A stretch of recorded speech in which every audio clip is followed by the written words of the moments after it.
The London skate scene. Tell me, how did you get into skating? Okay, so I used to watch a group called Roxy Rollers. They were a professional dance group in Battersea Park, and it inspired me. I started when I was like 18. I was around with a lot of other skaters because I used to all end up in Battersea Park. Oh mate, the journey was really good because you had all different. You had street hockey when they used to play at Battersea Park. Street warriors. They were the best in Europe, and then that inspired me more so to get better because I was watching other skaters doing their thing. And they used to have cars with music. I actually got into street hockey a little bit. You know, I was with Battersea Street Snakes, that's what they're called then, you know what I mean? And then the team sort of faded out. And then I got into long distance skating. My first journey was like London to Brighton. I started doing that, raising money for charities. So I was training in the gym, doing leg weights, skipping, all sorts. When I used to be at school, I used to look in the Guinness Book of Records. Theodore James Coombs skated from New York to Kansas City and back. Always remember that. And I wanted to do something like that, but so I ended up doing John O'Groats to Land's End.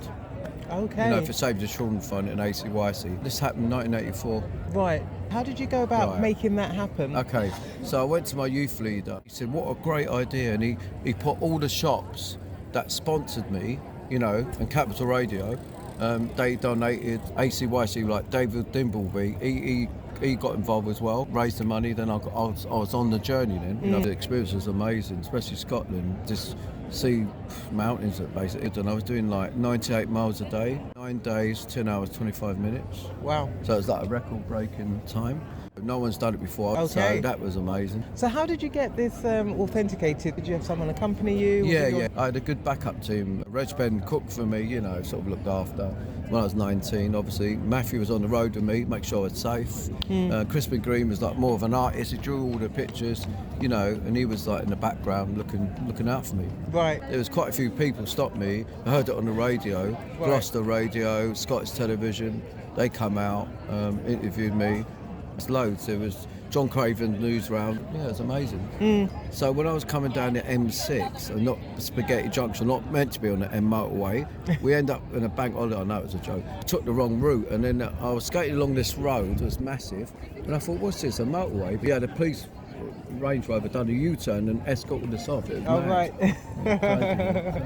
I had to jump over a cattle grid somewhere in Scotland. It was about 6 foot long. Yeah. I just cleared it. And my organiser said, you should be doing that because you jeopardise the skate. Right. I said, don't worry, I'll do it. So that was funny.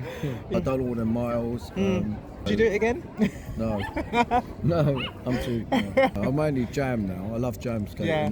So how did you go from being a long distance skater to being a jam skater? Right, Vauxhall, roller disco. Anyway, Renaissance rooms. Renaissance, that's it. Yeah, I used to go there and I saw Skate Lisa.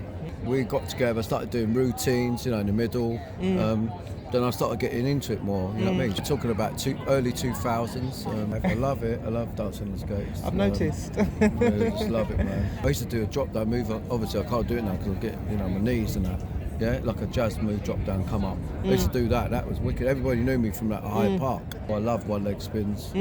All sorts of moves. There's loads of moves. I've seen a lot of youngsters that are really coming on. Obviously older lot as well, which I find really good. You've been in it how many years? I'll probably say about 40 years. It's changed a lot. I think we share a number of people and social media because they can look at videos of other skaters in America, Netherlands. Yeah.